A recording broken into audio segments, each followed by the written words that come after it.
నమస్తే. తెలంగాణలో కాంగ్రెస్ ప్రభుత్వం వచ్చిన దగ్గర నుంచి ఆడవాళ్ళకి ఫ్రీ బస్ సర్వీస్ ఇవ్వడం జరిగింది. ప్రతి ఒక్కరికి ఉచితం అని చెప్పేసి పథకాలు ఇవ్వడం జరిగింది. ఆ పథకం ద్వారా ఆటో వాళ్ళకి అండ్ దాంతోపాటు ఓలా ఊబర్ లాంటి వాళ్ళకి కూడా చాలా నష్టం కలుగుతుంది. ఈ విషయం గురించే మాట్లాడడానికి మనతో ఆటో డ్రైవర్ యూనియన్ వాళ్ళు ఉన్నారు. సో వాళ్ళ గురించి క్లుప్తంగా తెలుసుకుందాం. నమస్తే అన్న. ఏం పేరండి మీ పేరు? నా పేరు ఈశ్వర్. ఈశ్వర్ గారు, ఎలా ఉందండి ఆటో గిరాకీ ఇప్పుడు ఎలా ఉంది? మొత్తం గిరాకీ లేదండి. వచ్చి కూర్చుంటున్నాం, మా గ్యాస్ పైసలు కూడా వెళ్ళటం లేదు. వస్తున్నాం కూర్చుంటున్నాం, ఒక 200 150 వస్తే ఆ ఇంట్లో ఏమి ఇవ్వాలనో ఇంట్లో చాలా ఖర్చులకు వెళ్ళకుండా ఇబ్బంది అయిపోయింది. ఈ వారం 10 రోజులు అండి. ఇప్పుడు ఆడవాళ్ళకి ఉచితం అని చెప్పేశారు. అంటే మగవాళ్ళకంటే ఆటోలలో ఎక్కువగా ఆడవాళ్ళే తిరుగుతుంటారు.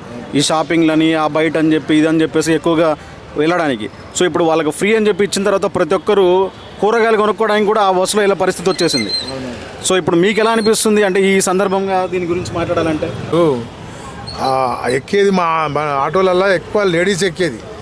ఆ లేడీస్ కూడా ఎక్కకుండా ఈ ఓళ్ళు లేక ఇప్పుడు రోడ్డు మీద ఊరికనే వేస్ట్గా దివాలా తీస్తున్నాం. ఏం చేద్దాం, ఇప్పుడు వారం 10 రోజులు అండి. అందుకనే గిరాకులు లేక చాలా ఇబ్బంది అవుతుంది బాబు. మాకు ఆటో వాళ్ళకి ఏమో ఇస్తానన్నాడు, ఆయన ఇస్తాడో లేదో రేవంత్ రెడ్డి గారు, అది తెలియదు. కానీ ఇప్పుడైతే వారం 10 రోజుల నుంచి మాకు ఇవాళ ఏం తారీఖు 13. మరి ఇప్పుడే ఇట్లుందంటే మాకు 20-25 తారీఖు వరకు అయితే ఇంకా ఈగలు కొట్టుకుంటూ కూర్చోవాలి మేము. అట్లాంటి పరిస్థితి వచ్చింది మాకు. మొత్తం మీద మీరు అక్కడ పెట్టిన ఫ్రీ సర్వీసులు ఏంటిదండి? లాభం కలిగిస్తుందా, నష్టం కలిగిస్తుందా? ఈ సర్వీస్ అంటే వాళ్ళకు లాభం ఉండొచ్చు, ఎవరికి బస్సులో పోయే వాళ్ళకు. మాకేమైనా కిరాయి కనీసం కూలీ అయినా పడుతుండే, ఆ కూలీ కూడా పడతలేదు. ఈ బండి కిరాయి వెళ్తలేదు, ఆటో కిరాయి వెళ్తలేదు. మేనిఫెస్టోలో ఒక 12,000 రూపాయలు ఏడాదికి ఇస్తామని చెప్పేసి కాంగ్రెస్ వాళ్ళు కూడా చెప్పడం జరిగింది. ఈ విషయంపై అంటే మీకు ఏదైనా స్పష్టత వచ్చిందా? అంటే మీకు వస్తాయని చెప్పేసి కానీ మీ యూనియన్స్ కానివ్వండి, ప్రభుత్వం కానివ్వండి, మీరు దీని గురించి ఏమైనా చెప్పారా? మా యూనియన్స్ ఇంకా ఇప్పటిదాకా చెప్పలేదు. వాళ్ళు ఎలక్షన్ల ముందు ప్రకటించినారు. ఆ ప్రకటించినాక అది ఎప్పుడు ఇస్తారో ఏమి ఇస్తారో అది ఇంకా మాకు పక్కా మతలవు తెలియదు. అది ఇస్తే మీకు మేలు జరుగుతుందండి? అంటే ఇప్పుడు ఇచ్చిన నష్టాన్ని మీరు ఆ 12,000 రూపాయలతో పుడిపుచ్చుకోవచ్చు అంటారా? అది ఎప్పుడు ఇస్తారని, నెలకి ఇస్తారా సంవత్సరానికి ఇస్తారా?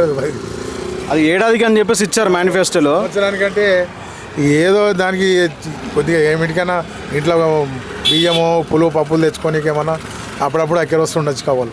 ఏంటిది ఆటో మీది సొంత ఆటోనా అండి? నేను కిరాయి అండి, కిరాయి.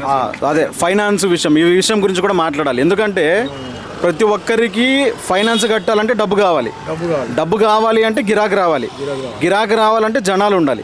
అంటే ఇదంతా ఒక ప్రాసెస్. ఈ ప్రాసెస్ జరిగితేనే మనకు డబ్బులు రాగలుగుతాయి. అందుకనే ఇప్పుడు మాకు ఆ గిరాకీ అయితేనే ఫైనాన్స్ కడతాము, ఇంట్లో మా భార్య పిల్లల గడుపుతాం. ఆ తర్వాత ఇవి రాలేదనుకో మాకు గిరాకులు దొరుకుతలేరు. మా ఆటోలలో ఎక్కేదే లేడీస్. ఆ లేడీస్ పీరియడ్ అనే వరకు ఎవరు మాకు సవారీ గిరాకు దొరుకుతలేదు.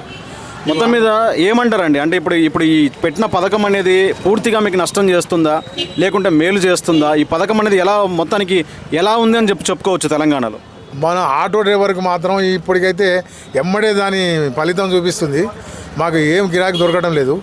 ఇక వాళ్ళకు ఒకవేళ లేడీస్కు లాభం ఉన్నదేమో కానీ మాకు మాత్రం లాస్ ఉందండి. మా ఆటోలలో ఎక్కేదే లేడీస్ ఎక్కువ. అలాంటి వాళ్ళు మాకు చాలా ఇబ్బంది అయిపోయింది. ఓకే అండి, ధన్యవాదాలండి. ధన్యవాదాలు సార్.